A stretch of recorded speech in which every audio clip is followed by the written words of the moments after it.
আজকে একটা লেখা পড়বো আখতারুজ্জামান আজাদ ভাইয়ের একটা লেখা। হুম, সাথে থাকো।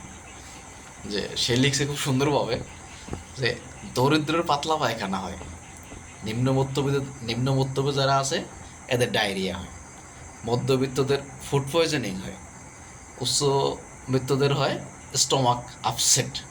একটা জিনিস মানে চারটা পর্যায়ে গিয়ে চারজনের চার ধরনের হয়ে যায়। হ্যাঁ, আবার দেখা যায় যে আপনার দরিদ্ররা পায়খানায় যায়, নিম্ন মধ্যবিত্তরা লেট্রিনে যায়, মধ্যবিত্তরা বাথরুমে যায়, উচ্চবিত্তরা যায় রেস্টরুমে। চারজন চারদিকে যায়। আর দেখা যায় আহ, নারীরা নারীরা পোয়াতি হয়, মধ্যবিত্ত নারীরা গর্ভবতী হয়, মধ্যবিত্ত নারীরা প্রেগনেন্ট হয়, উচ্চবিত্ত নারীরা কনসিভ করে বা বেবি এক্সপেক্ট করে। আহ, গরিবরা লাং রাখে, নিম্ন মধ্যবিত্তরা পরকীয়া করে, উচ্চবিত্তরা এক্সট্রা ম্যারিটাল অ্যাফেয়ার্স করে আর কি। এক এক জায়গায় একটা ভাগ হয়ে গেছে।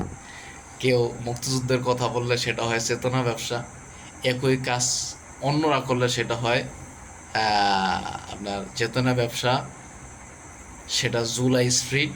কেউ শোভাযাত্রায় পুত্তলিকা বহন করলে সেগুলো মূর্তি, অন্যরা শোভাযাত্রায় পুত্তলিকা বহন করলে সেগুলা মূর্তি না, সেগুলো মোটিভ। পাত্র পাল্টে গেলে চেতনা হয়ে যায় স্প্রিট, মূর্তি হয়ে যায় মোটিভ, কোটা হয়ে যায় অগ্রাধিকার। জিনিস একই, নাম আলাদা।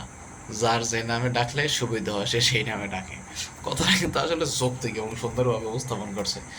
একটা নাম আপনি এক এক জায়গায় এক একভাবে হয়ে যায় আর কি। এখন গরিবের কাছে হয়ে যায় কোটা, তারপরে দেখা যায় উচ্চবিত্ত যারা আছে এদের কাছে এটার কোটা থাকে না, এটা অন্য নামে চলে যায় আর কি।